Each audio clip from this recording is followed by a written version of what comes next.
pocos discursos, uno solo en realidad, han tenido tanto impacto político como el discurso de Marco Antonio en el funeral de Julio César. Déjenme llevarles a los 5 días, solo 5 días, que cambiaron completamente el curso de la historia de Roma. Y quien dice la historia de Roma no es solo la ciudad de Roma, sino todo el Mediterráneo y de los millones de personas que vivían bajo el dominio de esta potencia. Todo empieza el 15 de marzo, los famosos idus de marzo, cuando César es asesinado en el Senado. El 17 de marzo será la sesión en el Senado en la que se debatirá qué se va a hacer con su política y su memoria. El 18 de marzo se abre el testamento y tal día como mañana, hace 2070 años, Marco Antonio pronunció el discurso del funeral de César. Pero veamos un poco, déjenme que les presente los personajes que forman parte de esta historia. Esto es Roma en el año 44 a.C. Roma domina prácticamente casi todo el Mediterráneo, incluso más allá, ya se ha adentrado en zonas como la Galia, aquí en el norte, o incluso en Asia. Todo lo que ven en verde clarito por aquí no lo dominan todavía, aquí a la izquierda en Asia, como Egipto o estas zonas, pero todo llegará. Y estos son los dos personajes más importantes de la segunda mitad de los años 50. A un lado, Julio César, y al otro, su gran rival, Pompeyo. Llegará un momento que estos dos generales, estos dos grandes políticos, se van a enfrentar en una guerra civil que empieza en el 49 a.C. y que durará hasta el 46. Y esa guerra la va a ganar Julio César, que va a llevar a cabo una política totalmente inesperada que ningún otro victorioso de las guerras civiles había realizado antes, es decir, va a amnistiar a sus enemigos. Lo que él llama la política de la clemencia. Todos los enemigos, todos aquellos que se habían enfrentado a César van a ser perdonados. Él vuelve a Roma y comienza un periodo en el que él es dictador. En Roma había toda una serie de magistraturas elegidas cada año, pero luego existía la dictadura, que era algo muy especial, no es como la entendemos nosotros. Un dictador era un magistrado romano que se nombraba por un tiempo de periodo muy específico, que muchas veces podían ser un día, una semana, unos meses, para acometer una tarea concreta, por ejemplo, liderar un ejército, convocar unas elecciones o hacer determinado ritual cuando, por ejemplo, los cónsules, que eran los magistrados supremos, no estaban disponibles en ese momento por encontrarse en guerra o por cualquier otra circunstancia. Entonces, se supone que cuando ese dictador realizaba esa acción para la cual se le había encargado, esa tarea que se le había encargado, dejaba el cargo, y esa era la idea. Lo que pasa que también había ocurrido en la primera guerra civil, a comienzos del siglo I a.C., Lucio Cornelio Sila, el que había sido el vencedor en los años 80, se nombra dictador para restaurar la República. Y él está así un tiempo.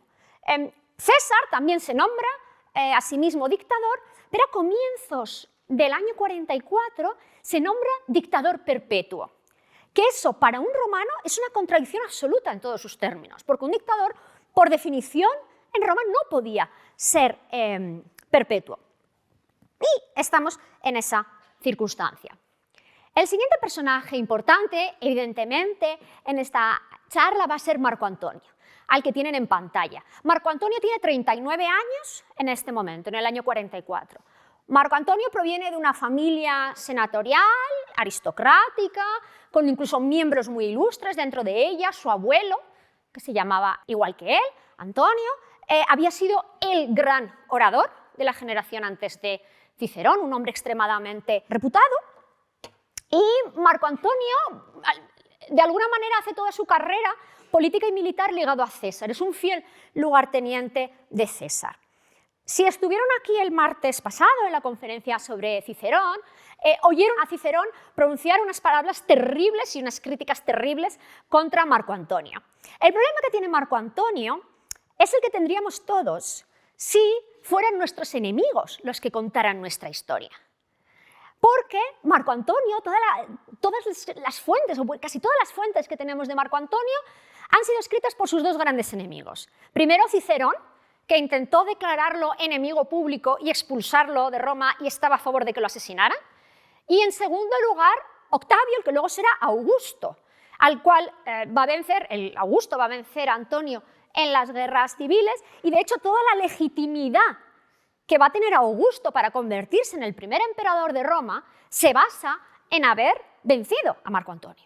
Entonces, claro, todas esas acusaciones de que Marco Antonio era un veleta, era un casquivano, era un borracho, no servía para nada, etc., tenemos que ponerlas muy en perspectiva de que son sus enemigos, que lo odian, los que están contando así su historia. Por eso, en esta conferencia, ¿no?, vamos a ver cómo hablan los hechos, ¿no?, y las palabras de Antonio. Vamos a escuchar su versión, al menos de esta parte. A principios del año 44, Antonio tiene un momento político muy importante en Roma. Y es el 15 de febrero de ese año, del 44, cuando tiene lugar una ceremonia religiosa que se llama las Lupercalia, las Lupercales, en los que, bueno, unos hombres de la élite, vestidos apenas con un taparrabos, se paseaban, corrían por la ciudad de Roma con una especie de látigos, varas, azotando a las mujeres, una especie como de ritual de fertilidad. Y es en ese 15 de febrero cuando, como vemos en pantalla, Antonio ofrece por 3 veces una corona real, una diadema real a César. Y César por 3 veces la rechaza en público. Esto es imposible que fuera improvisado. Esto hay claramente una intención por parte de César de dejar claro que aunque sea un dictador perpetuo, nunca va a ser un rey. En Roma, el ser rey es un anatema. Toda la República Romana se basa en la expulsión de los reyes. Ni siquiera los emperadores jamás se llamarán rey en Roma, porque es una palabra política totalmente tabú. Y esa es la situación de Antonio a comienzos del 44, y no olvidemos que además es cónsul, es el magistrado romano más elevado, si no fuera porque César es dictador. Pero hay más gente en Roma importante al mismo tiempo. Cleopatra VII, la reina de Egipto, que tiene apenas 25 años en este momento. Se encuentra en Roma en misión diplomática. Egipto es uno de los pocos estados todavía independientes del Mediterráneo. César la ha ayudado a ganar la guerra civil que la enfrentó a ella, a Cleopatra, con su hermano. Tuvo una relación sentimental con ella y de hecho, y eso es algo que no se suele comentar, Cleopatra está en Roma el momento de los idus de marzo. Está en Roma cuando asesinan a César. Y no solo eso, ella estaba embarazada de Cesarión en ese momento. Cesarión va a ser el hijo póstumo que César y ella van a tener. Entonces tenemos que imaginarnos a una Cleopatra, una reina de Egipto, embarazada con 25 años en la ciudad de Roma, oyendo las terribles noticias del asesinato de César, con lo que implica política, pero también personalmente para ella. Pero vayamos a los asesinos. Varios, no solo estos dos que vemos en pantalla, pero realmente son los dos más significativos. Marco Junio Bruto y Cayo Casio Longino, que ambos tienen 41 años en este momento, habían sido partidarios de Pompeyo, es decir, habían luchado contra César en la guerra civil, habían sido perdonados, y tan perdonados hasta tal punto que en el año 44 ellos dos son magistrados, o sea, tienen un cargo, son pretores, tienen el cargo justo por debajo del consulado. Tanto Bruto como Casio tienen una mezcla de razones personales, políticas e ideológicas para querer asesinar a César. Es muy importante la idea de que no mandan a unos esclavos para que lo maten, no contratan a unos asesinos, son ellos mismos. Todos los conjurados son miembros de la élite que van a ir ellos mismos a hacer el trabajo sucio, entre comillas. Es decir, es un acto político como se ve en esta moneda que acuñaron unos meses después los asesinos de César, ¿no? Vemos esos 2 puñales y ese gorro, que es el gorro frigio de la libertad, ¿no? Esos puñales nos han traído la libertad. Ellos consideran que César se ha convertido en un tirano y que como es un tirano hay que asesinarlo. En un acto político, de alguna manera. ¿Por qué el 15 de marzo? ¿Por qué es en ese momento? Muy sencillo, porque César va a comenzar una campaña militar contra los partos, a los que vemos aquí en Asia, contra el imperio parto. Es decir, va a partir a la guerra y va a estar fuera de Roma pues probablemente 1 o 2 años mínimo, porque es un recorrido bastante largo aparte de las batallas que hay allí. Entonces es el último momento, han esperado justo hasta el final y es el último momento, la última sesión del Senado en la que César va a estar en público y pueden acceder a él para asesinarlo. Por lo tanto, 15 de marzo del 44. Es un día festivo para el pueblo de Roma. Se celebra una festividad que se llamaba la festividad de Anna Perenna y el pueblo solía ir a una especie de bosquecillo situado a las afueras de Roma a celebrar, a cantar, a beber, a comer, haciendo como una especie de picnic en el campo, con lo que había mucha gente del pueblo que no estaba presente. Por la mañana, Calpurnia, la esposa de César, se levanta y le comunica a su marido que ha tenido unas pesadillas terribles y que esas pesadillas de alguna manera le están diciendo que lo van a asesinar. Se toman los presagios son muy desfavorables y entonces César por un momento decide no acudir a la reunión del Senado.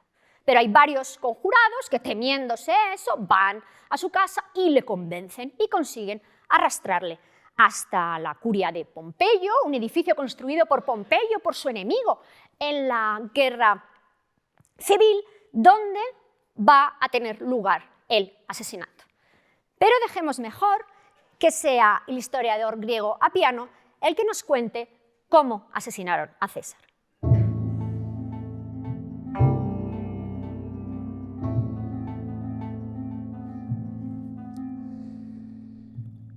Los conspiradores habían dejado a Trebonio, uno de los suyos, para que entretuviera charlando a Antonio delante de las puertas, y los demás se habían colocado de pie alrededor de César como amigos, con puñales ocultos, mientras él se sentaba en su asiento.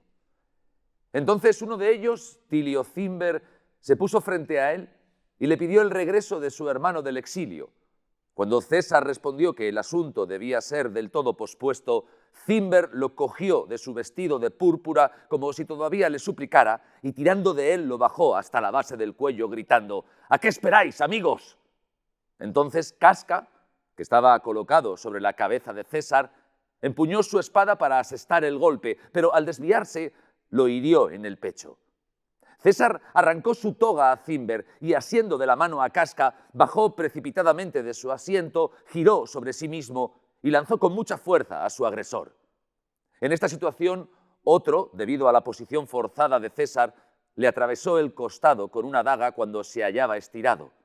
Casio le hirió en el rostro, Bruto le golpeó en el muslo y Bucoliano en la espalda, de tal forma que César, con ira y con gritos, como un animal salvaje, daba vueltas para enfrentarse a cada uno de ellos, pero después de la herida de Bruto, sea porque había perdido ya la esperanza, se ocultó con su vestido y cayó con compostura ante la estatua de Pompeyo.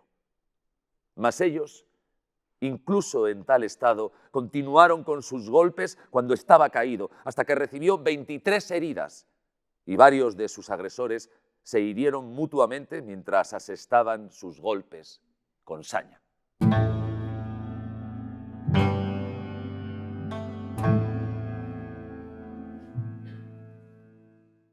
Existen varias versiones ya en la antigüedad de qué ocurrió exactamente en ese momento. Algunos dicen que César se defendió y que se defendió además con fiereza, intentando apuñalarlos con el estilo, el instrumento de escritura que llevaba en la mano. Otros dicen que en realidad se cubrió enseguida el rostro, la cabeza con la toga y se dejó caer. Algunos incluso mencionan esa famosa frase de reproche hacia Bruto, ¿no? Tú también, hijo mío, que ha hecho correr ríos de tinta. Bruto no era su hijo biológico. Otros dicen que era una especie de maldición, ¿no? Tú también me acompañarás algún día a los infiernos, ¿no? O al más allá. Sí que es verdad, como mencionaré más adelante, que César y la madre de Bruto habían tenido tuvieron durante muchos años una relación sentimental, aunque sabemos que cronológicamente es imposible que fuera su hijo. Los senadores huyen, todo el mundo entra en pánico, la gente entra en pánico, todo el Senado desaparece y César se queda ahí, tirado totalmente en el suelo, abandonado. Los asesinos inicialmente querían tirar el cadáver de César al río Tíber y declararlo enemigo público, pero de alguna manera ellos también entran en pánico, en el subidón de lo que ha pasado y salen, ¿no?, de la curia, acompañados por un grupo de gladiadores. Y entonces sabemos que llega un médico llamado Antistio que reconoce el cadáver. Podríamos casi llamarlo la primera autopsia CSI de la historia. Entonces certifica que César está muerto, que le han asestado 23 puñaladas y que solo una de ellas ha sido mortal. Los esclavos de César introducen el cadáver en su litera y se lo llevan a casa. ¿Qué pasó con Marco Antonio en ese momento? Los asesinos, los conjurados, se plantearon en un momento asesinar también a Marco Antonio, de alguna manera la mano derecha de César. Pero es Bruto el que les para, y es Bruto el que les dice no, porque nosotros, esto es un acto político, nosotros vamos a asesinar al tirano. Si empezamos a asesinar a más gente, en este caso a Marco Antonio, que es el cónsul, esto sería una masacre indiscriminada y de alguna manera nuestro mensaje político, que es una vez descabezado el tirano, se acabó el momento autocrático, se esfumaría. Y por lo tanto a Marco Antonio lo apartan en un momento a la entrada del Senado. César entra y alguien entretiene un momento a Marco Antonio: disculpa, que te tengo que contar una cosa, para que no esté dentro del Senado y no pueda ayudar a César. Pero mejor que yo, dejemos que sea Marco Antonio en el que nos cuente esas circunstancias posteriores al asesinato.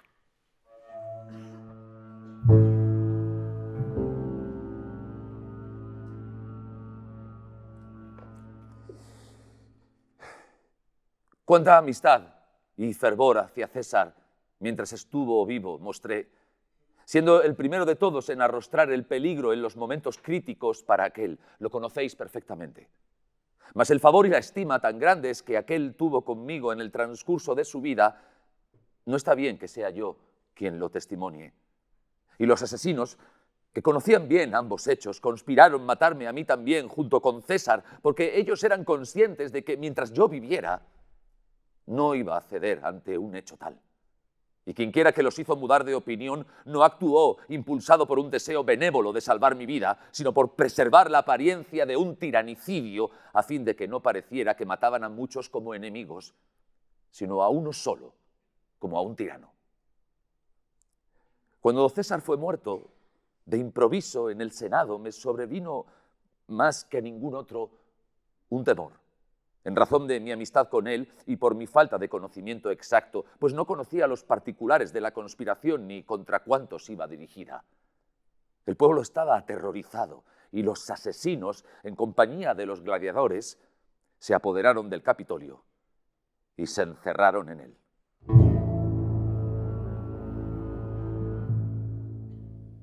Tras el asesinato, hay un momento, o 2 días sobre todo, de incertidumbre total y absoluta. Nadie sabe lo que está pasando. Hay disturbios en la calle, hay intentos de asesinato incluso de gente por la calle. Lépido, uno de los lugartenientes de César, manda a los soldados a que tomen el foro para intentar que la violencia no se generalice.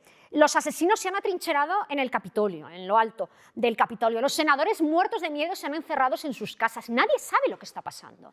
Es uno de esos momentos políticos en el que la incertidumbre es total y absoluta. ¿Qué va a pasar? ¿Van a asesinar solo a César? ¿Van a asesinar a más magistrados o a más partidarios de César? ¿Van a reprimir a todos los partidarios de César, como había pasado ya en otras ocasiones en la República Romana? Con los Graco, va a haber una guerra civil entre partidarios de César y sus asesinos. Y claro, de repente se plantea un problema político enorme. Es decir, ¿qué hacemos con las medidas que había promulgado César? ¿Qué hacemos con todas esas personas que tenían cargos porque César se los había concedido? Si consideramos que César es un tirano, todo eso tendría que ser anulado. Pero claro, buena parte de los senadores y casi todos los magistrados, incluyendo muchos de los conjurados, perderían sus cargos. ¿Qué hacemos? ¿Lo condenamos a él como tirano? ¿Condenamos a sus asesinos por haber asesinado a un magistrado del Estado romano? Este es el gran problema que se plantea.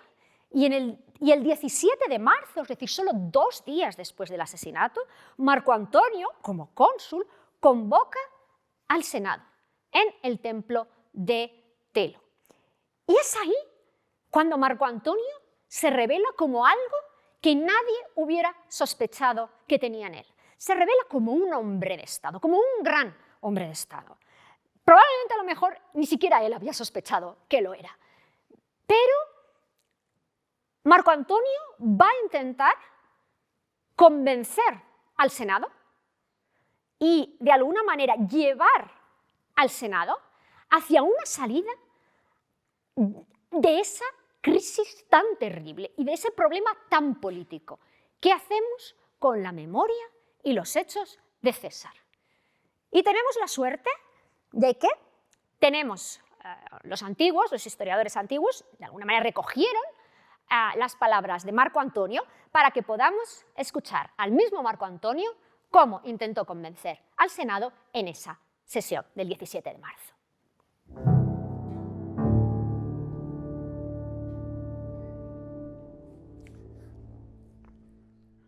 Aquellos que piden un voto sobre la persona de César deben conocer de antemano que si él era un magistrado y había sido elegido jefe del Estado, todos sus actos y decretos tienen plena vigencia. Pero que si se decide que él se hizo con el poder absoluto por la violencia, su cuerpo será arrojado insepulto fuera de la patria y todos sus actos serán anulados. Casi todos nosotros hemos detentado magistraturas bajo César. Algunos las seguimos desempeñando, habiendo sido elegidos por él. Otros hemos sido designados para ejercerlas en un próximo futuro, pues como sabéis, él dispuso las magistraturas de la ciudad, las magistraturas anuales y el mando de las provincias y de los ejércitos para un periodo de 5 años. Precisamente es esto lo primero que opino que vosotros debéis decidir. Si vais a deponer voluntariamente esos cargos, pues sois dueños por completo de hacerlo. Y luego proseguiré con los otros asuntos. ¿Y pensáis que los soldados de César van a consentir que su cadáver sea arrastrado, ultrajado y arrojado insepulto? Pues esto es lo que prescriben las leyes contra los tiranos. ¿Considerarán ellos seguras las recompensas que han recibido por sus campañas en la Galia y Britania, cuando quien se las dio es objeto de ultrajes? ¿Y qué hará el propio pueblo? ¿Qué harán los italianos? ¿Cuánta cólera de hombres y de dioses os echaréis encima si hacéis objeto de violencia a aquel que ensanchó vuestro imperio hasta el océano, hasta ahora desconocido? Y no entrañará mayor culpabilidad y condena un comportamiento tan irregular por nuestra parte si consideramos que merecen honores los que mataron a un cónsul en el edificio del Senado, un hombre sagrado en un lugar sagrado, estando reunido el Senado y bajo la mirada de los dioses, y en cambio deshonramos a aquel que incluso lo honran por su valor, los enemigos. Os aconsejo, por tanto, que desistáis por completo de esa actitud, que es sacrílega y escapa a nuestro poder. Y os propongo, en cambio, que todos los actos y proyectos de César sean ratificados y que bajo ningún concepto se dediquen elogios a los autores del delito, pues no sería conforme con la voluntad divina, ni justo ni acorde con la ratificación de los actos de César.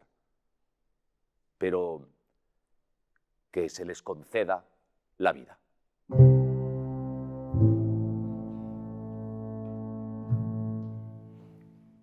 ¿Qué quiere conseguir Marco Antonio?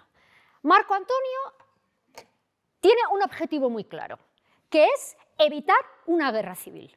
No olvidemos que sería la tercera guerra civil en menos de 40 años en Roma.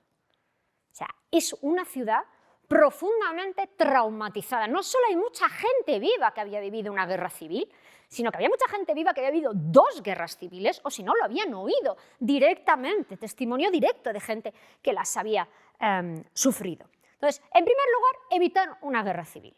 Pero al mismo tiempo, en el fondo, es un senador y un político. Marco Antonio quiere afianzar su propio poder, quiere presentarse como la opción política después de César. Yo soy el sucesor de César.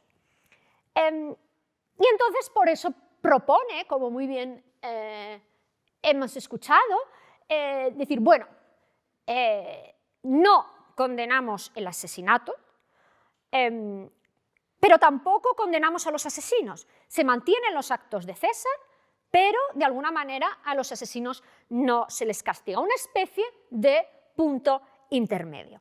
Y Antonio consigue que el Senado apruebe eso.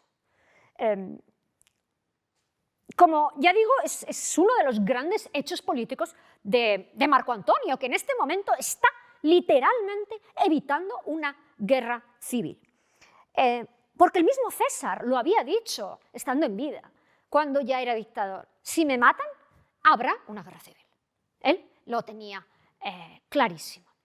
Después de esa sesión del Senado, Marco Antonio lleva a cabo un segundo acto. Es el día, bueno, son los 2 días de Marco Antonio, el 17 de marzo la sesión del Senado y el 20 de marzo el momento del funeral. El 17 de marzo, después del Senado, Marco Antonio va a la vivienda de César, donde está Calpurnia, donde está su viuda, y consigue que ella le entregue todos los papeles de César.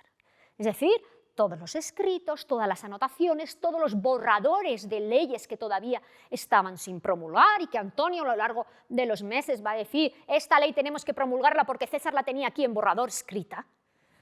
Los papeles de César, todos, y el tesoro de César. En el fondo, al mismo tiempo, Roma y la élite romana es muy pequeña. Es una ciudad, pero es una ciudad en la que la élite están todos relacionados con todos. Tras la sesión del Senado, de alguna manera para sellar esa vía media por la cual quedan todos contentos, hay 2 cenas. Lépido, el lugarteniente de César, cena con Bruto, porque son cuñados. Lépido está casado con una de las hermanas de Bruto, y Casio cena con Antonio. De alguna manera, esas cenas, que es típico era el lugar donde tenían a cabo las conversaciones informales entre senadores, esas cenas del día 17 de marzo entre ambos bandos están sellando esa paz. Pero todos se desconfían mucho. De hecho, cuando Antonio llega a casa de Casio para cenar, Casio le dice, no te preocupes que no tengo ninguna daga, un comentario un poquito de mal gusto, la verdad, y Antonio le responde, no te preocupes que yo llevo una coraza por debajo de la toga, porque nos fiamos, pero lo justo. Pero escuchemos cómo Marco Antonio, y esto lo recoge un historiador griego que se llama Apiano, cómo Marco Antonio explica a un grupo muy escogido de amigos, de alguna manera en petit comité, qué es lo que había detrás, qué intenciones tenía él en ese 17 de marzo y en esa sesión del Senado.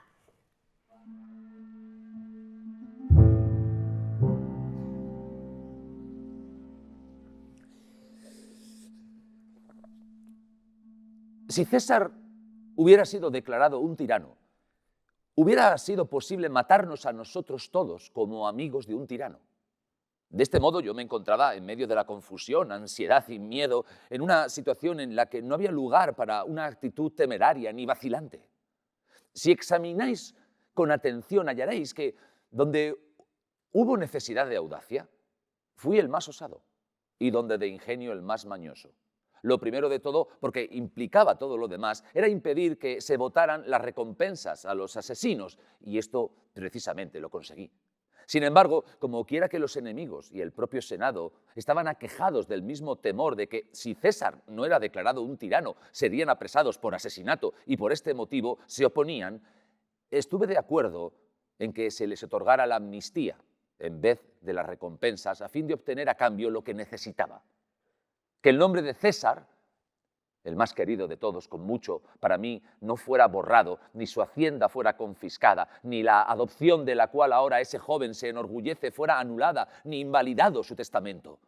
Que su cuerpo recibiera un funeral regio, que los honores inmortales que le habían sido decretados previamente permanecieran con pleno vigor, que todos sus actos fueran ratificados y que su hijo y nosotros, sus amigos, así como sus generales y soldados, gozáramos de una seguridad personal garantizada y de una vida de honor en lugar de ignominia. Sin embargo, yo actué con la idea de diferir su castigo. Y una vez que ciertamente obtuve del Senado lo que necesitaba en primer lugar y los asesinos aflojaron su guardia por creerse libres de ansiedad, recobré nuevos bríos y socavé la amnistía no por medio de votos o decretos, pues ello era imposible, sino granjeándome el favor del pueblo de forma imperceptible.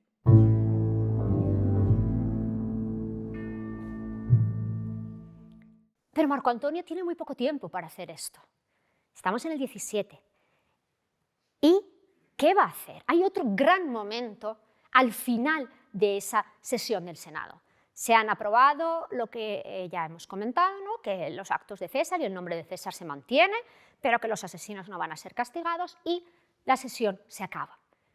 Pero hay un consular, un antiguo cónsul, un hombre extremadamente reputado y muy bien considerado en el Senado, que se llama Lucio Calpurnio Pisón, que empieza a comentar algo en los corrillos del final.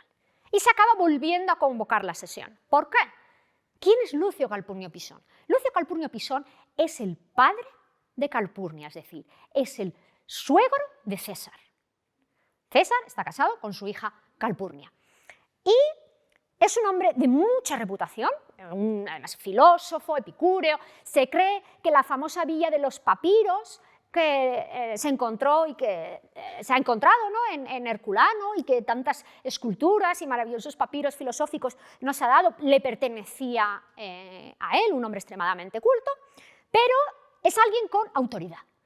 Y Pisón se planta delante del Senado y les dice: yo voy a enterrar a César y voy a abrir su testamento. En un primer momento los senadores, sobre todo los que estaban más ligados a los conjurados, se niegan. Dicen: no podemos darle un entierro público. No olvidemos que la idea inicial de ellos ha sido arrojar el cadáver directamente al foro. Y Antonio lo ha dicho antes: bueno, ¿qué vamos a hacer con los soldados? Los veteranos de César que están aquí van a permitir que el cadáver de su comandante sea enterrado, sea arrojado a las aguas en un acto totalmente cruel, ¿no? Y Pisón dice: no, yo lo voy a enterrar. Y además, Pisón es muy inteligente porque afirma claramente que va a hacer algo porque César era el pontífice máximo. Es el único cargo que tenía que no había sido de alguna manera ganado después de la guerra civil. Cuando estaba en la treintena, César fue elegido por el pueblo como pontífice máximo, en votaciones. Todos los hombres adultos ciudadanos de Roma votaron que la persona que iba a ser el nuevo pontífice máximo iba a ser el joven Cayo Julio César. Y de alguna manera es un cargo religioso y Pisón se acoge a eso, ¿no? Este es el pontífice máximo y yo voy a enterrar y voy a abrir su testamento. Al día siguiente, él va a abrir el testamento y al final el Senado, tras mucho debate, decide autorizar eso, ¿no? Se puede abrir el testamento y se puede enterrar a César. Poco tiempo después, apenas unos meses después, ya los mismos conjurados se dieron cuenta de que ese fue el momento en el que todo cambió. Visto en retrospectiva, fue algo que ellos mismos dijeron: nunca debimos permitir que se abriera el testamento y que se le diera entierro público. Porque cuando abren el testamento, que estaba depositado con las vestales, resulta que Antonio, que esperaba ser el heredero, no lo es. Antonio esperaba ser heredero de César y ser, de alguna manera, adoptado post-mortem por César, pero no lo es. Hay tres herederos principales y uno de ellos es este joven que vemos en pantalla, que se llama Cayo Octavio, que tenía 18 años en ese momento. Era sobrino nieto de César y se encuentra fuera de Italia. Está en Iliria, en la zona de lo que hoy hoy en día sería Albania y muchas ciudades griegas, entonces lo habían mandado allí, bueno, pues para que aprendiera retórica, viera mundo, una especie de Erasmus avant la lettre que los hijos, los niñitos de la élite romana, incluyendo el hijo de Cicerón, todos los hijos de la aristocracia romana lo hacían, ¿no? Se iban a Grecia para aprender a hablar, aprender oratoria de los mejores maestros. Bueno, pues a Octavio también lo habían enviado, él no está en Roma en ese momento y tiene 18 años. En un rato veremos cuando llegue a Roma.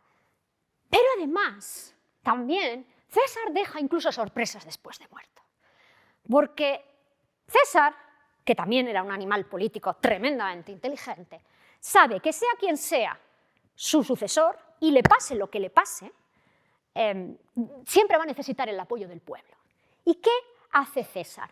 César lega a cada ciudadano romano, hombre, entendemos, 300 sestercios para cada uno.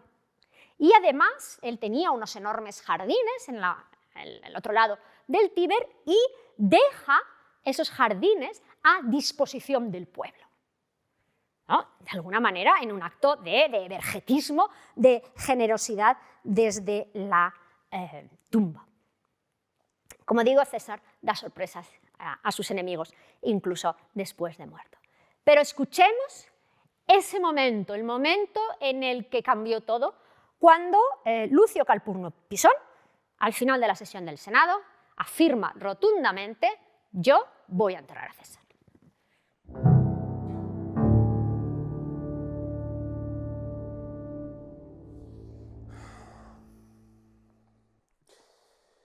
Los que afirman que han dado muerte a un tirano nos tiranizan ya en número tan grande en vez de uno solo e impiden que yo dé sepultura al pontífice máximo y me amenazan si hago público el testamento y tratan de confiscar de nuevo su hacienda como si fuera la de un tirano.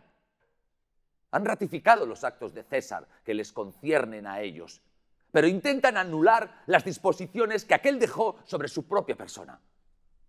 Y no se trata ahora de Bruto ni de Casio, sino de los que incitaron a aquellos a este asesinato. De su funeral, por tanto, vosotros sois los responsables, pero del testamento lo soy yo. Y jamás traicionaré lo que me fue confiado, a menos que alguien me mate a mí también.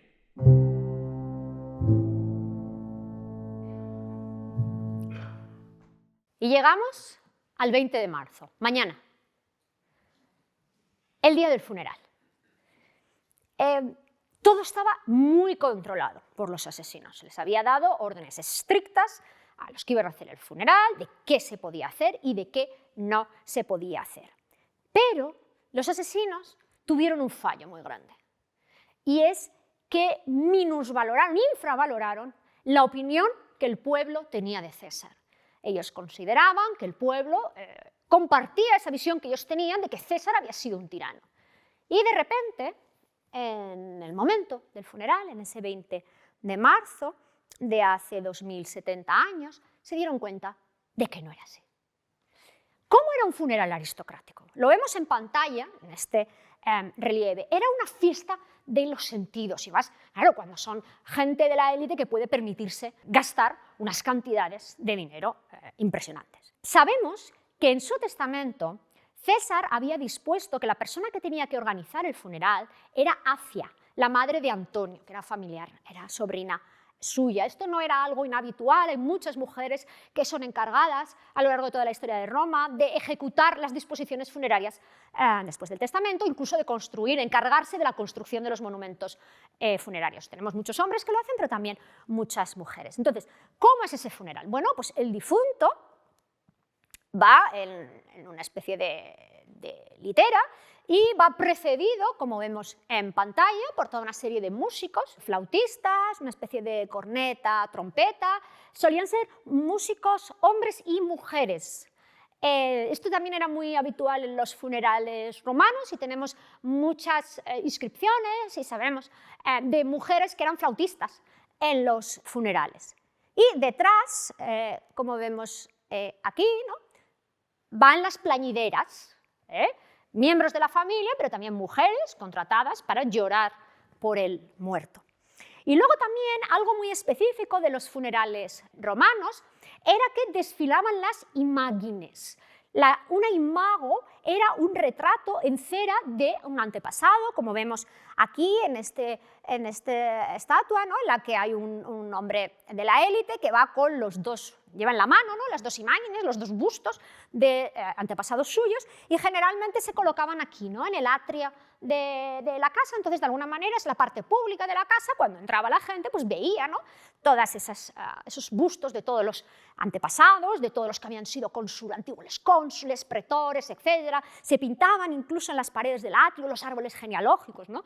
Imaginemos, por ejemplo, entrar en el atrio de Cornelia, la madre de los Graco, la hija del gran Escipión africano, que tenía entre 9 y 10 antepasados cónsules, solo cónsules, luego de ahí para abajo. O sea, ese atrio debía ser impresionante, ¿no? Tenía el retrato de su padre, el de su tío, el de su abuelo, el de su bisabuelo, el de su tatarabuelo, etcétera, etcétera. Es decir, es entrar y es como, este es mi poderío y esta es mi familia. Y de hecho, las mujeres cuando se casaban y se trasladaban en muchas ocasiones a la casa del marido, a su nuevo hogar, se llevaban copias de sus imágenes, ¿no?, porque eran los muertos de alguna manera de su familia, y era algo que también se enseñaba a las nuevas generaciones, a los jóvenes romanos, de estos son, ¿no?, tus antepasados y tú tienes que medirte a ellos. En los funerales a veces se desfilaban esas imágenes y muchas veces incluso eran actores los que se las ponían, ¿no?, y de alguna manera ya representaban los antepasados que acompañaban al muerto, pero que también mostraban en público cómo de glorioso o de gloriosa era esa familia. Y todo esto, esta procesión, literalmente, culminaba en el foro, donde un miembro de la familia pronunciaba un discurso en el que elogiaba la figura del fallecido. Este es un funeral tradicional. Sabemos incluso que en el siglo I a.C. hay varios casos en los que estos funerales se convierten en lugares en los que la persona que pronuncia el discurso de alguna manera se presenta en sociedad como un futuro político. César lo había hecho así. Cuando su tía Julia fallece, César le hace un funeral público, él es muy joven y de alguna manera es su carta de presentación frente al pueblo y a los senadores de Roma, ¿no? Es él el que pronuncia ese discurso en honor de su tía Julia, que había sido la esposa del gran político y comandante Mario. De alguna manera, ese era el marco en el que Antonio se iba a mover. Pero Antonio no es un cualquiera. Ya lo he comentado antes, Antonio es el nieto del gran orador Antonio, se llamaba como él. Y Antonio hace algo que nadie había hecho en Roma antes y que no se va a volver a ver, y menos en un funeral así. Es decir, no solo muestra el cadáver, que eso era algo más habitual, sino que hace un discurso diferente, con unos recursos diferentes que vamos a ver a continuación. Y además tiene dos objetivos en ese discurso. Primero, de nuevo, como gran hombre de Estado, evitar una guerra civil. Todavía está el peligro ahí. César ha sido asesinado hace apenas 5 días. ¿Cómo de fiables son esas medidas que el Senado ha promulgado? ¿Van a ajustarse los asesinos a lo que ha sido acordado? No lo saben. Realmente hay una incertidumbre enorme en todo lo que está pasando. Van todos con pies de plomo. Y Antonio, de alguna manera, sí, quiere evitar una guerra civil, pero al mismo tiempo quiere señalar a los asesinos delante del pueblo. Han sido ellos. No se les ha castigado, pero han sido ellos. Pero dejemos que sea el mismo Antonio el que pronuncie ese funeral.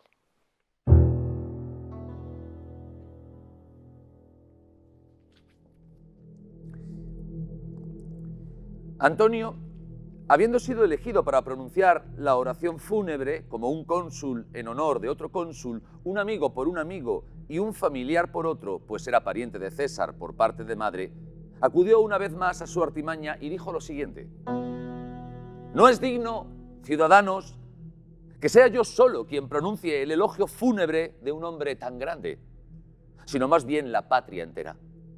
Los decretos que vosotros todos, llenos de admiración por su valor, el Senado y junto con él el pueblo, le votasteis en vida, os los voy a leer para que sea vuestra voz la que hable y no la voz de Antonio.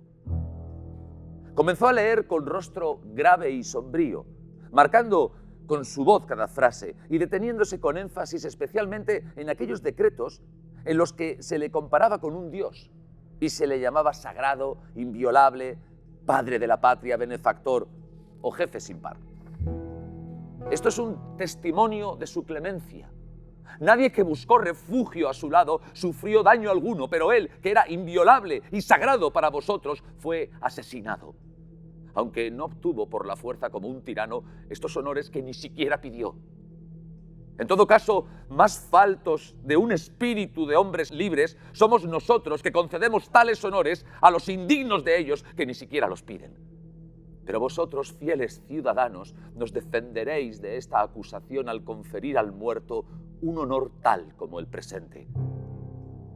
Y de nuevo leyó los juramentos por los que se comprometían todos a proteger a César, y que si alguien conspiraba contra su vida, fueran exterminados los que no le vengaran. En este punto, elevando al máximo la voz, dijo: Yo, oh Júpiter, protector de la ciudad y dioses otros, estoy dispuesto a la venganza como juré bajo maldición.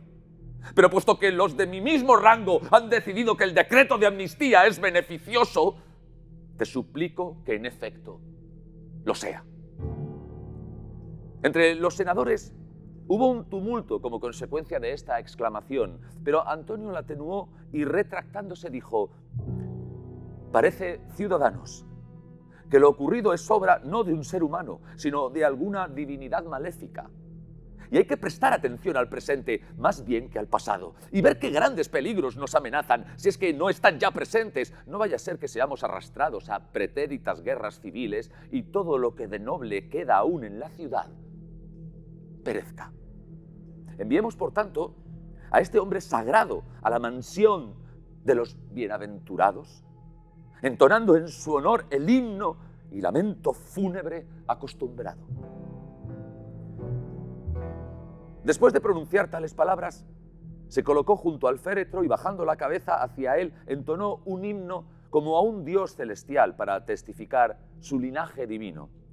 Al mismo tiempo, con voz rápida, enumeró sus combates, guerras, victorias y pueblos que había incorporado a su patria, exaltando con admiración cada uno de sus actos y gritando continuamente: Tú has sido el único invencible de todos los que trabaron combate contigo. Tú has sido el único que has vengado a tu patria ultrajada hace ya 300 años al poner a sus pies a las tribus salvajes que fueron las únicas en atacar a Roma y las únicas que la incendiaron. Muchas otras cosas dijo con frenesí divino, lloró por él e hizo un voto solemne de que trocaría voluntariamente su vida por la de César. Transportado a un estado de pasión extrema, desnudó el cadáver de César y agitó su vestido en lo alto de la punta de una lanza. Ante este espectáculo, el pueblo, como el coro de una tragedia, expresó conjuntamente su lamento en la forma más lastimera y de la pena de nuevo se llenó de ira. Otros lamentos acompañados de música fueron cantados por los coros. Parecía que en medio de estos cantos de duelo, el propio César hablaba y refería a cuántos de sus enemigos había hecho favores llamándolos por su nombre. El pueblo ya no pudo soportarlo, pues le parecía fuera de razón el hecho de que todos sus asesinos, que habían sido hechos prisioneros por pertenecer a la facción de Pompeyo y que en vez de sufrir castigo habían sido elevados a las magistraturas y gobierno de las provincias y ejércitos, hubieran conspirado contra él.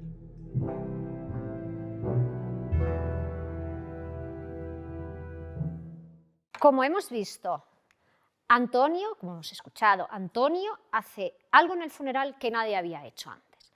Muestra el manto ensangrentado de César, con los 23 agujeros y su sangre, de manera que todo el pueblo lo pueda ver. La gente estaba acostumbrada a que en los funerales hubiera un cadáver, pero de alguna manera Antonio lo que consigue es que la gente viva ese momento del asesinato. y vea la sangre y se dé cuenta de que realmente lo ha asesinado y que lo han asesinado, como bien dice Marco Antonio, aquellos a los que César había perdonado, les había perdonado la vida. Y no solo eso, les había alzado a las más altas magistraturas. De alguna manera, eso se convierte, ese discurso de Antonio es tan potente que se convierte en un estado de catarsis colectiva, porque la gente acaba coreando los lamentos fúnebres, ¿no? De repente todos se convierten en las plañideras, todos están cantando las alabanzas fúnebres y las loas a la figura de César. No olvidemos, además, que en el foro estaban presentes muchos de sus veteranos, gente que había ido con César a Galia, que habían estado en Britania, que habían estado en las guerras civiles, en Egipto, en Hispania, y que ven a su comandante, a su general, asesinado por parte de la élite romana. Y es en ese momento, y gracias a esa estrategia, Antonio consigue dos cosas. Primero, no solo consigue que el pueblo se ponga de su lado y del lado de César, y del lado de la memoria de César y de sus sucesores, sino también realmente sin hacerlo, es decir, sin ninguna política, ninguna medida, sin ningún decreto, pero ahí mismo él consigue que los asesinos de César se conviertan en objetivo del pueblo y señalarlos como los que tenían que ser de alguna manera perseguidos. No legalmente, porque legalmente no se puede aprobar nada, pero el pueblo romano entiende perfectamente lo que Antonio les está transmitiendo. Pero dejemos que sea el mismo Antonio, en las palabras que ideó para él William Shakespeare, el que nos cuente, nos narre cómo hizo enemigos públicos a esos asesinos.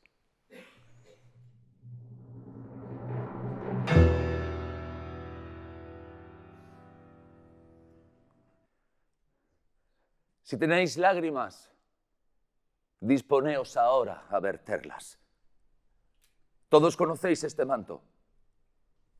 Mirad, por aquí penetró el puñal de Casio.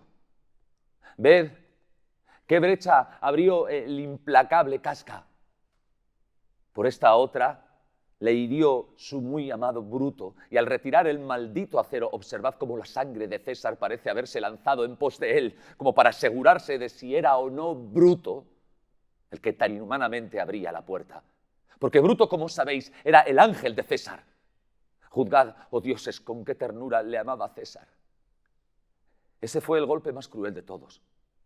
Pues cuando el noble César vio que él también le hería, la ingratitud más potente que los brazos de los traidores le anonadó completamente.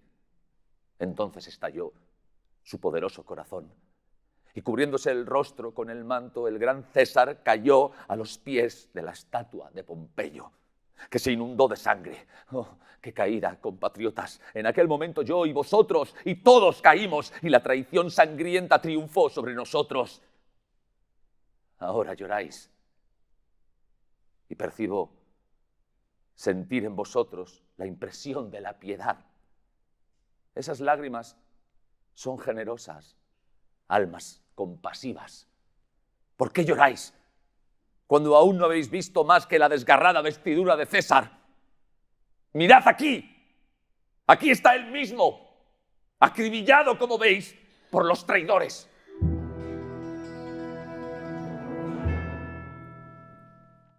Imaginemos por un momento cómo pudieron sentirse dos personas que estaban en ese funeral, abajo, escuchando a Marco Antonio. En pantalla estamos viendo la estela funeraria con un bonito relieve de dos personas que cronológicamente estaban vivos en ese momento y que además vivían en Roma, con lo que es posible que pudieran estar ahí. Son Aurelio Hermia y Aurelia Filematio, un matrimonio de dos antiguos esclavos, ahora libertos, ciudadanos romanos y honrados carniceros. Tenían una carnicería. Imaginemos que están al fondo del foro y están escuchando a Marco Antonio. Se han hecho estudios sobre cómo los antiguos romanos eran capaces de proyectar la voz. Claro, ellos no tenían micrófonos como tengo yo ahora o como tienen en general los actores. Y sobre todo también depende mucho de la distancia a la que se proyecta la voz, también depende mucho del tiempo que haga en ese momento. No es lo mismo si hay un día soleado o si está lloviendo. Es marzo en Italia, pues como aquí, puede hacer un día muy bonito, como hoy, o puede estar lloviendo perfectamente, no lo sabemos. Pero lo que sí sabemos era que todos ellos, incluyendo Antonio, estaban entrenados, porque habían tenido sus clases de retórica para proyectar la voz. De todas maneras, sabemos y conocemos muchos casos de malentendidos, pues porque atrás no se escucha del todo bien. Si tienen en mente la famosa escena del Sermón de la Montaña en la vida de Brian, de los Monty Python, cuando Jesús está hablando, pero solo vemos a los de detrás, dice, ¿qué ha dicho? Bienaventurados los que comen queso, ¿ha dicho queso? ¿No? Y otro dice, no, ha dicho no sé qué. Claro, eso pasaba perfectamente en el mismo foro romano. Entonces imaginemos que Aurelio Hermia y Aurelia Filematio están allí, a lo mejor escuchan partes, no todo completo, personas que están delante les van diciendo cosas, pero sobre todo verán el manto ensangrentado de César. Y nos podemos imaginar que incluso para gente que está en el fondo, eso tuvo un impacto enorme. Y la reacción del pueblo es clara, o sea, lo que comienza es un motín. O sea, comienza un motín absoluto. La gente o grupos de gente que estaban allí en el funeral salen dirigidos a las casas de los asesinos para intentar pegar fuego a la casa y asesinarles si los encuentran por la calle, directamente. Al mismo tiempo, el pueblo... como ya digo, entran como en una especie de modo catárquico, se apoderan del cadáver y deciden incinerarlo ahí mismo, dentro del foro, donde en teoría eso es un lugar político, ahí no se incineran cadáveres, pues sí, ahí van a incinerar a César. Y empiezan a encontrar, a buscar madera, todo tipo de sillas, de tiendas, todo empiezan a acumularlo para hacer una pira funeraria colectiva. Esto no está organizado en el funeral, esto no estaba organizado así. Empiezan a hacer una pira funeraria colectiva ahí mismo, delante de donde se ha pronunciado el discurso, y ahí va a ser incinerado César. Es también además un sitio muy simbólico. Lo vemos en este plano del foro, probablemente el discurso fue pronunciado aquí, desde los rostra, el Senado está aquí. Si han estado ustedes, el foro romano en realidad es un sitio muy pequeñito, o sea, está realmente todo muy cerca. Y es aquí, donde luego, aquí, donde pone Templo del Divino Julio, ese será el templo que después se ha edificado, ¿no?, en honor, en el lugar exacto donde César fue asesinado, que es muy significativo que se encuentra justo delante de la Regia, que es el lugar donde vivía el pontífice máximo, César, y al lado del templo, aquí lo tienen, el templo circular de Vesta, donde viven las vestales y donde las vestales cuidan del fuego sagrado de Roma, y las vestales estaban bajo la autoridad del pontífice máximo. O sea, es todo César, ¿no? Y es ahí donde se va a erigir una enorme pira funeraria con todo el material de desecho que se encuentra en ese momento para que César suba de alguna manera a los cielos. Si han ido y han visitado el foro romano, lo habrán visto, si no, cuando vayan, fíjense, existen los restos de esa parte del templo del Divino Julio, y en el lugar exacto donde se supone que fue inhumado, cremado César, se suelen ver ofrendas florales. Esto es una foto relativamente reciente, la gente suele dejar ofrendas florales, incluso hoy en día, a la memoria de César. Pero dejemos que sea un historiador romano, posterior, de época imperial, Suetonio, que nos cuente cómo fue ese momento en el que César ascendió a los cielos.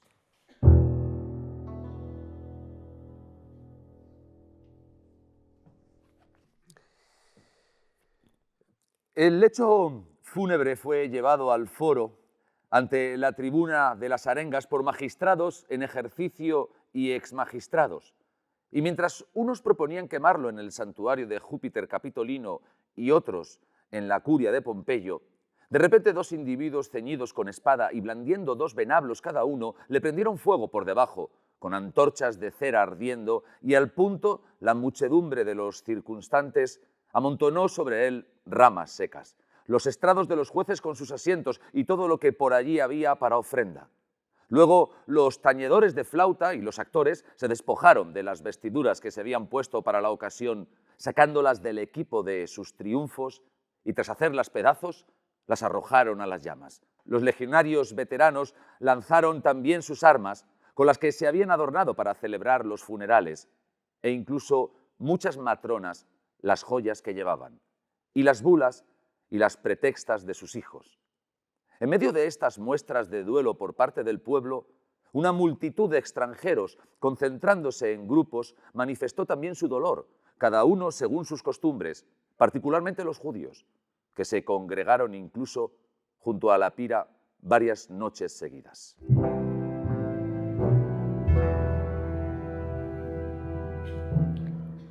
La presencia de los judíos, así como en un comentario, es muy interesante, es una de las primeras referencias a que hubiera un grupo, una comunidad judía en la ciudad de Roma, y están presentes allí porque César les había concedido como grupo, no solo en Roma, sino en Judea, de alguna manera, prebendas y leyes favorables, ¿no? Por eso, de alguna manera, ellos también lo están honrando.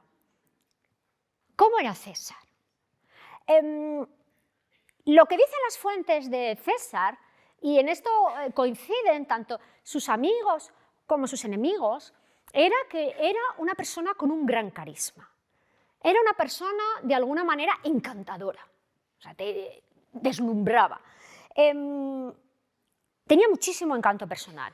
Al mismo tiempo, siempre tuvo mucha consideración por sus amigos. Eso es algo en lo que todos los autores antiguos están de acuerdo. Era muy rápido de pensamiento, era capaz de dictar 4 cartas al mismo tiempo. Los senadores romanos, los miembros de la élite, dictan las cartas, no las escriben ellos. Bueno, era capaz de dictar 4 cartas al mismo tiempo. Hoy diríamos que a César le iba mucho el multitasking, ¿no? Era capaz, ¿no? De hecho, claro, tenemos que imaginar que cuando él se hace dictador y tiene que promulgar muchísimas leyes y de alguna manera volver a poner en práctica, ¿no? Muchas prácticas y leyes romanas que había que rehacer, no daba abasto. Y sabemos que, por ejemplo, durante los juegos, había momentos en el que los juegos y las representaciones de gladiadores pues, tenían momentos más interesantes que otros, y algunos estaban muy aburridos. Entonces César se llevaba los papeles y estaba allí firmando decretos y firmando leyes, cosa que al pueblo romano le sentó bastante mal. Porque era como, a ver, ¿estamos a los juegos o estamos a los juegos? ¿Vale? Y, por ejemplo, Augusto nunca lo hizo, porque sabía perfectamente que esa costumbre que había tenido su padre adoptivo no era muy bien vista por la población romana. Tenía muy buena memoria, tenía muy buen humor, le gustaban mucho las bromas, y de alguna manera hubo gente que siempre recordó su memoria positivamente, incluso después del asesinato. En un momento vamos a escuchar a Macio. Macio es un miembro de la élite romana, pero no es un político, no es un senador. Era un caballero importante, un hombre con una fortuna considerable, pero nunca se había dedicado a política. Y entonces es alguien que de alguna manera no necesita conseguir nada políticamente de César. Él no quiere cargos. De hecho, las únicas, de alguna manera, actuaciones políticas que va a tener Macio es justo después de la Guerra Civil, cuando le solicita a César clemencia para varios enemigos de César, que habían sido derrotados, ¿no? Y Macio le pide, por favor, perdónalos, amnistíalos. Entonces es alguien con el que César mantenía, una de las personas con las que César tenía una relación, no probablemente la relación más estrecha de toda su vida de César, bueno, pero una relación cercana. Y entonces, después del asesinato, unos meses después, vamos a escuchar a Macio que de alguna manera está una mezcla de triste y enfadado. Porque dice, mira, yo he querido mucho a César, y por mucho que lo hayan asesinado, y por mucho que los asesinos ahora estén intentando de alguna manera controlar el discurso y decir que es un tirano, etc., yo lo he querido, y yo tengo derecho a hacer duelo por él y a estar triste por su pérdida, y eso a mí no me lo pueden impedir, de alguna manera. Y es un testimonio de esa huella, ¿no?, personal que César era capaz de dejar en los que le rodeaban. Pero escuchemos mejor a Macio a continuación.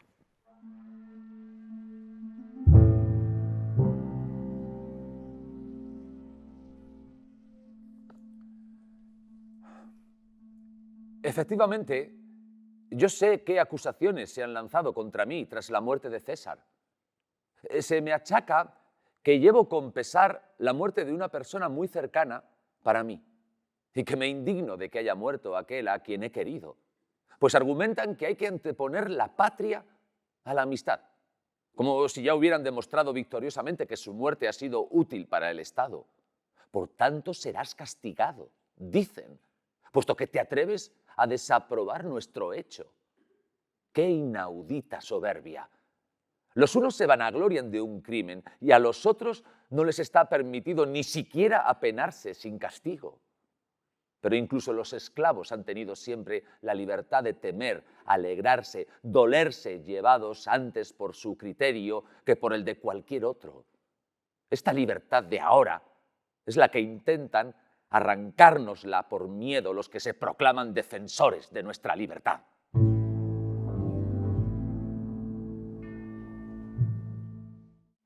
En los meses posteriores al asesinato de César a lo largo del año 44, los asesinos de repente se dan cuenta de que se han quedado en una situación muy precaria. Ellos consideraban que tenían más apoyos en el pueblo y entre los senadores, aunque sí que es verdad que había un grupo, como por ejemplo Cicerón y muchos otros que estaban a favor de lo que habían hecho, pero muchos otros no. Pero incluso gente como Favonio, Marco Favonio, un senador muy íntimo de Bruto, lo había dicho claramente: prefiero una monarquía sin ley a una guerra civil. O sea, prefiero el gobierno de César a la guerra civil que probablemente vendrá después. Y además, Antonio se está haciendo cada vez más fuerte, políticamente hablando, y tenemos un elemento nuevo. En abril llega el joven Cayo Octavio, de su estancia Erasmus, se acepta el testamento de César y toma su nombre, de hecho va a ser llamado Cayo Julio César. Para no confundirlo, le solemos llamar Octavio o a veces el joven César. Spoiler, se volverá a cambiar otra vez el nombre y será Augusto, pero todavía no.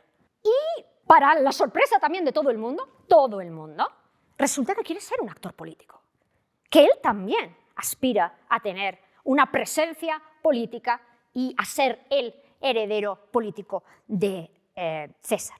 Entonces, frente a esto, los asesinos de alguna manera se plantean, bueno, lo mejor va a ser poner distancia entre Roma y nosotros, irnos al este, conseguir que nos den el mando de provincias en el este, en la zona de lo que hoy en día sería pues, Grecia, Turquía. Son provincias muy ricas en las que ellos pueden conseguir recursos y así pues, tener ejércitos, además, y ponen distancia con respecto a Roma. Pero dudan, no saben qué hacer, nos vamos, no nos vamos. ¿Qué encargo nos va a conceder el Senado para que nos vayamos? No me quiero ir con cualquier tipo de encargo, claro. Me quieren conceder una comisión de grano a mí, que soy pretor, eso mismo dice Bruto.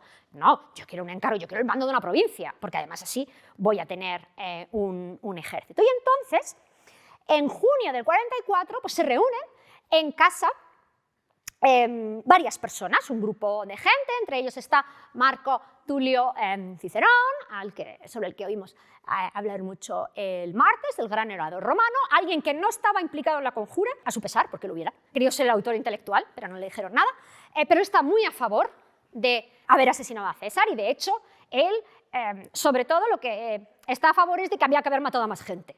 Básicamente había que haber matado a Marco Antonio. Cicerón era un cónsul, una autoridad importante en Roma, pero también una persona que tenía una opinión muy buena de sí mismo, por decirlo finamente, y en esa reunión él les va a decir a la cara a los asesinos qué es lo que tenían que haber hecho. Es que lo habéis hecho mal. De lo que teníais que haber hecho era esto, esto y esto, y así nos hubiera salido bien. Pero no es la única persona en esa reunión, hay otros senadores, están las esposas de Bruto, de Casio, pero también está la gran Servilia. No tenemos ningún busto al que podamos decir con seguridad que es Servilia. Este es un busto de una matrona romana de la época. La gran Servilia es la madre de Bruto, tiene 63 años, es descendiente de una importante familia senatorial, viuda desde que su hijo era muy joven y que de alguna manera cumplió el papel que las matronas romanas tenían cuando el padre había fallecido. Es decir, yo voy a ser la que va a promocionar la carrera política de mi hijo. Y a lo largo de toda su vida, Servilia hizo eso, promocionó la carrera política de su hijo, ¿no? Consiguiendo que el hermano de ella, el tío de Bruto, se lo llevara a una provincia cuando era joven para que pudiera ir entrenándose, pues mandando un pequeño destacamento, sabiendo cómo es la administración, y de alguna manera es una mujer que tiene tanta influencia que, como todas las mujeres romanas, no puede votar, no puede ser elegida magistrada, pero es capaz de hacer cosas que muchos senadores no eran capaces de hacer. Ella es capaz de hacer cambiar un decreto del Senado, porque tiene tantos contactos y es tan poderosa y conoce a tanta gente, que hay un momento que Bruto dice, bueno, es que claro, este decreto no me gusta. Y dice, no te preocupes, yo consigo que te lo cambien. Y lo cambian. Eso ya es un nivel ya superior. Y además, para darle más para complicar más la cosa, durante muchos años, Servilio y César tuvieron una relación sentimental, conocida por todo el mundo. No sabemos cómo se sintió Servilia tras el asesinato, es mucho suponer, y además probablemente tendría sentimientos muy encontrados, pero en este momento, en junio del 44, Servilia tiene claro que su única función política es ayudar a su hijo, porque es lo que un senador romano o una matrona romana, miembro de la élite, es lo que tiene que hacer. Pero dejemos que sea Cicerón el que nos cuente qué ocurre en esa reunión.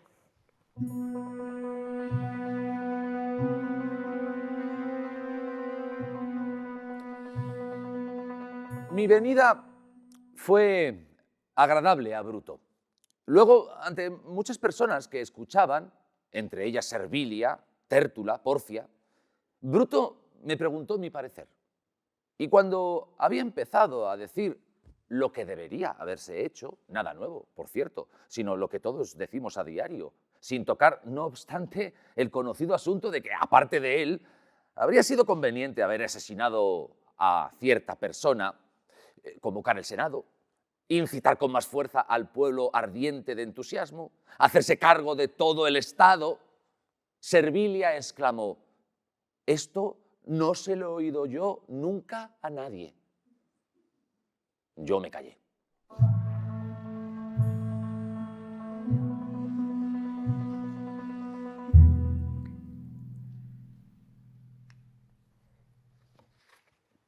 Estamos a inicios del 43 y la situación se está complicando mucho. En un primer momento, el Senado y Octavio se enfrentan a Antonio en lo que se llama la guerra de Módena, que tiene lugar en abril del 43. Cicerón es uno de los que está constantemente realizando discursos frente al pueblo y frente al Senado para conseguir que Antonio lo declaren enemigo público. Realmente la situación se está llegando a un punto en el que prácticamente parece que es una guerra civil. ¿Qué pasa? Que en esa lucha entre Antonio, por un lado, y el Senado y Octavio, por otro, los dos cónsules, a los que mandan a enfrentarse contra Antonio con sus legiones, mueren en la batalla. Los dos, Hirtio y Pancha, dos fieles lugartenientes de César, de hecho eran cónsules en el 43 porque César los había nombrado con antelación, fallecen en batalla. De repente no hay cónsules al cargo de Roma. Y Octavio, con sus 19 años, se planta con 8 legiones a las puertas de Roma y exige ser nombrado cónsul. No ha tenido nunca una magistratura. Tiene una edad con la que es imposible en Roma tener, salvo circunstancias extremadamente excepcionales que puedo contar con los dedos de esta mano en toda la historia romana, con la que es imposible tener un cargo y menos un consulado. Pero tiene 8 legiones. Esa marcha de Roma, de alguna manera, fue la inspiración para la marcha de Roma de Mussolini en 1922. Y frente a 8 legiones a las puertas de la ciudad de Roma, el Senado lo nombra cónsul. Estamos en el verano del 43. Y de repente, lo que nadie se esperaba. Marco Antonio y el joven César y Octavio se alían. Y con una tercera persona, Emilio Lépido, otro fiel lugarteniente de César, crean lo que se llama el triunvirato. Es una ley que el pueblo romano aprueba para crear una magistratura nueva, que se llaman los triunviros para restaurar la república, de duración 5 años, que están por encima de todas las magistraturas, se van a seguir eligiendo pretores, cónsules, etc., pero ellos están por encima de todas las magistraturas. Esto sí que no se lo esperaba nadie, pues se supone que estaban opuestos, pero de repente se alían. Y lo primerísimo que hacen son proscripciones. Proscripciones quiere decir, hacen una lista con sus enemigos políticos. Cicerón, uno de los primeros. El martes ya escuchamos el relato de cómo Cicerón intenta escapar y es asesinado en estas proscripciones, pero muchos otros. Las proscripciones quiere decir, todas las personas cuyo nombre esté en esa lista pueden ser asesinadas con impunidad. Sus propiedades, toda su hacienda va a ser confiscada y se va a recompensar a sus asesinos. Y además, si alguien intenta ayudarles, si alguien intenta esconderles, puede ser asesinado también impunemente. Cuando las noticias de que se van a realizar proscripciones, que ya se habían realizado en Roma a comienzos de la década de los 80, es decir, hay mucha gente viva que las había vivido y si no lo habían oído de primera mano, cuando esas noticias llegan a Roma, el otro cónsul, el que ha sido nombrado cónsul con Octavio, un aliado también de Octavio, ve que la ciudad está entrando en pánico, porque todo el mundo sabe lo que es eso. Es el caos más absoluto. Es realmente la incertidumbre, es que no sabes quién te va a matar, si va a ser tu hermano para intentar salvarse a sí mismo y quedarse con tu hacienda, porque también hubo muchísimos casos de eso, gente que consiguió colocar a sus enemigos y a la gente cuyas propiedades quería conseguir en la lista. Entonces la gente entra en pánico y ese cónsul en un primer momento intenta apaciguar a la población y les dice, no, mirad, solo hay una lista, solo hay esta lista, que los triunviros se la habían mandado y le habían pedido a Quintopedio que no la enseñara. Pero ante el pánico absoluto de la ciudad de Roma, él enseña la lista y dice, no, tranquilos, solo hay esta, es esta lista, solo van a ser estos, no va a ser todo el mundo, no va a ser de manera general. Pero el caos está en absoluto, y esto es muy sintomático. Esa misma noche, el día que llegan la noticia de las proscripciones y que el cónsul Pedio intenta tranquilizar a la población, esa misma noche el cónsul fallece, muere. O sea, su corazón no es capaz de resistir todo eso. Probablemente de estrés, de qué hago yo ahora, yo no puedo gestionar esto. Entonces, al mismo tiempo que tenemos a esa lista en la que, por supuesto, estaban todos los asesinos de César, porque ahora sí, eso es algo que Antonio y el joven César, Octavio, tienen en común, que quieren castigar a los asesinos, evidentemente, Octavio es los asesinos de su padre adoptivo, de alguna manera. Empieza una guerra civil, porque Bruto y Casio están fuera y muchos otros, y entonces el triunvirato empieza a perseguirlos. Y hay varias batallas, y en la batalla de Filipos, Bruto y Casio mueren, ¿no? Y de alguna manera se ha acabado la campaña contra los asesinos de César. Entonces se quedan ese triunvirato de Lépido, Marco Antonio y Octavio al mando de Roma. Pero la historia no acaba aquí, y ya lo sabemos, ¿no? Marco Antonio se casa con Octavia, con la hermana de Octavio, con la intención de alguna manera de reforzar, ¿no?, esa alianza política, una unión destinada a cimentar la paz.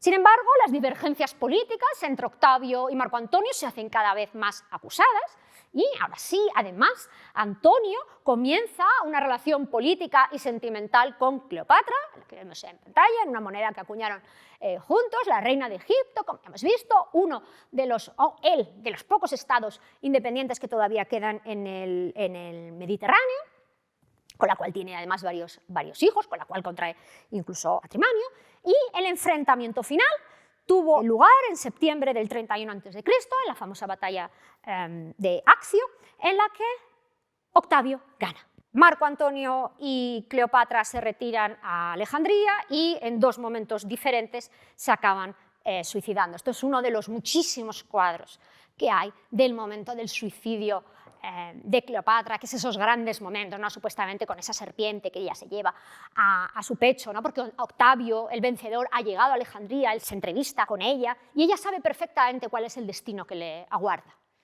Es ser trasladada a Roma para desfilar cargada de cadenas y como cautiva en un triunfo romano, ser insultada por el pueblo romano, para después ser asesinada. De hecho, ella lo había visto, porque la primera vez que ella va a Roma, ya era siendo reina, y después, bueno, ella había tenido una guerra civil en Egipto y su hermana, Arsinoe, había sido apresada por César. Y entonces ella está en Roma y ella es testigo del triunfo de César en Roma y ella ve a su hermana desfilar cargada de cadenas. Entonces ella sabe perfectamente qué es lo que le aguarda y por eso Cleopatra se suicida. Octavio va a ordenar el asesinato de Cesarión, del hijo de Cleopatra y de César, porque es el hijo biológico, por mucho que no sea un ciudadano romano, el hijo de la egipcia, ¿no? La llamaban. Es el único hijo biológico de César.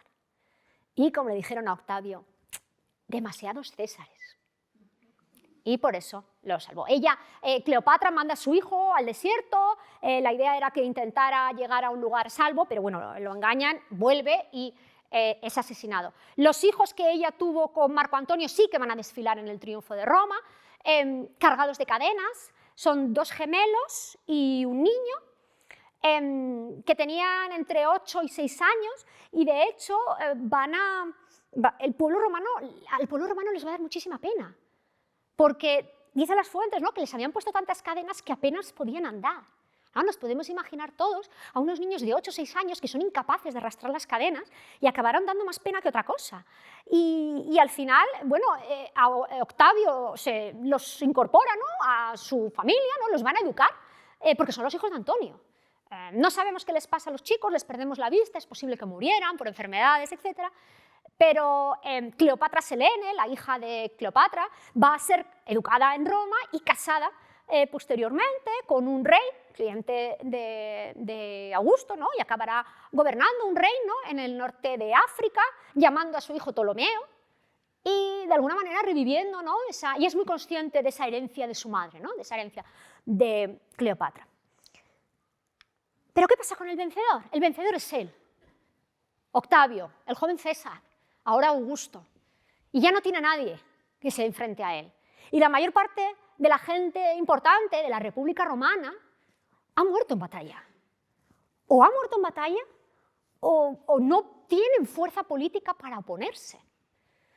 Y él adopta el sobrenombre de Augusto y comienza un proceso muy largo, muy progresivo, pero implacable, en el que Roma se va convirtiendo en una autocracia. Es el paso progresivo hacia el imperio. Augusto será el princeps, el primero de muchos. Ese es además el gran momento, no solo él como vencedor de las guerras civiles, sino incluso llega a transmitir todo eso. Y la república se acaba, es otro mundo, completamente diferente. Pero dejemos que sea el historiador imperial Tácito el que nos cuente ese momento final de la República, ¿no?, ese momento de la muerte de Bruto, Casio y la llegada al poder supremo de Augusto.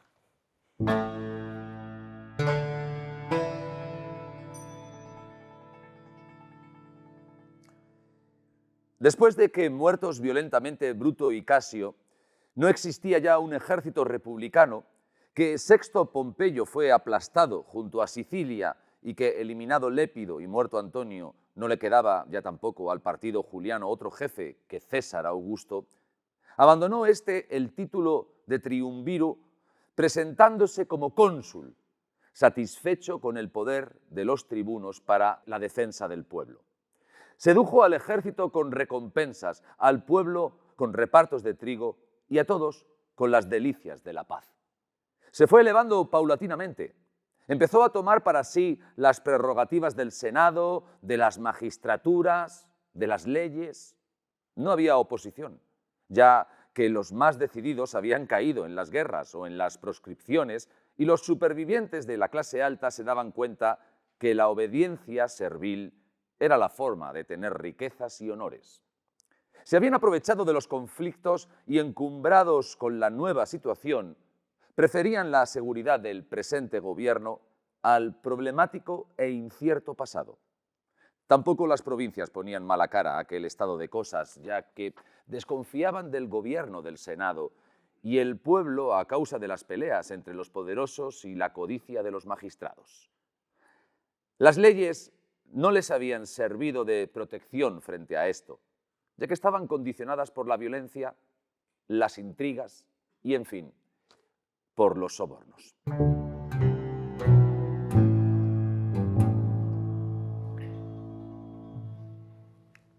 En suma, el discurso de Antonio en el funeral se convierte en un hito y en un mito. Es el momento final decisivo de la República Romana y va a ser, por lo tanto, llevado a escena, tanto en teatro como en películas, muchísimas veces. Les he puesto aquí en pantalla algunas de las más conocidas. Es posible que recuerden la fabulosa interpretación de Marlon Brando como Antonio, pero también la de Charlton Heston. Esa película italiana más reciente, muy curiosa, Cesare deve morire, que es una representación, es decir, los actores son prisioneros de una cárcel italiana, ¿no? Y representan la historia de Julio César, o muy influyente representación teatral que realizó Orson Welles en 1937, y la tienen en pantalla, en las que toda la escenografía, la ropa, la ambientación, etcétera, todo se ambientaba en la Alemania nazi. En el momento, 1937, en el momento que los nazis están en poder en Alemania, ¿no? Y de alguna manera Orson Welles trae esta historia que les estaba contando al momento actual, actualísimo. Con los soldados vestidos como los de las SS, además una puesta en escena que ha sido muy influyente. Pero claro, no lo hemos conservado literalmente, ¿eh? Yo les he mostrado y les he escogido fragmentos de historiadores posteriores, pero Marco Antonio no publicó porque no lo tenía escrito ese discurso. Y alguien, como William Shakespeare, en 1599 teje ese discurso como parte de su tragedia de Julio César. ¿Por qué? Porque es un momento impresionante. Esos 5 días es un momento cargado, son momentos cargados de política, de odio, de amor, de violencia, de incertidumbre, de todo el mejor material que puede soñar un dramaturgo. Por eso la República Romana y por eso estos momentos son tan apasionantes, y Shakespeare, que era muy inteligente en ese sentido y que sabía escoger muy bien su material, no lo desaprovecha. Así que acabemos esta charla dando la palabra a Marco Antonio según William Shakespeare.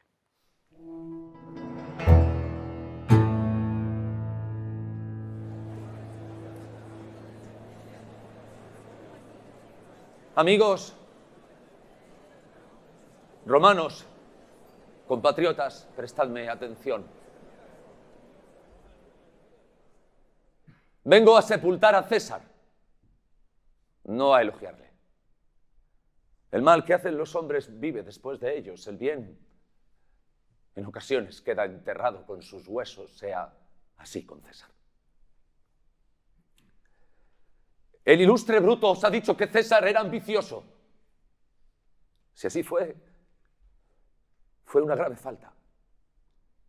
Y César la ha pagado gravemente. Aquí, con permiso de Bruto y de los demás, pues Bruto es un hombre honrado. Todos son hombres honrados. Vengo a hablar en el funeral de César. Él fue amigo mío, fiel y justo conmigo. Pero Bruto dice que era ambicioso. Y Bruto es un hombre honrado. Trajo a Roma multitud de cautivos cuyos rescates llenaron las arcas públicas. ¿Fue eso ambición? Cuando los pobres clamaban, César lloraba. La ambición debería estar hecha de materia más dura. Pero Bruto dice que era ambicioso. Y Bruto es un hombre honrado. Todos visteis que en las Lupercales le ofrecí 3 veces una corona real. Y él la rehusó 3 veces. ¿Fue eso ambición? Sin embargo, Bruto dice que era ambicioso y, por supuesto, Bruto es un hombre honrado. No estoy aquí para desmentir lo que dijo Bruto, sino que estoy aquí para decir lo que sé. Todos vosotros le quisisteis antes, no sin razón. ¿Qué razón entonces os impide llorarle? Ah, juicio. Has huido a las bestias irracionales y los hombres han perdido la razón. Perdonadme.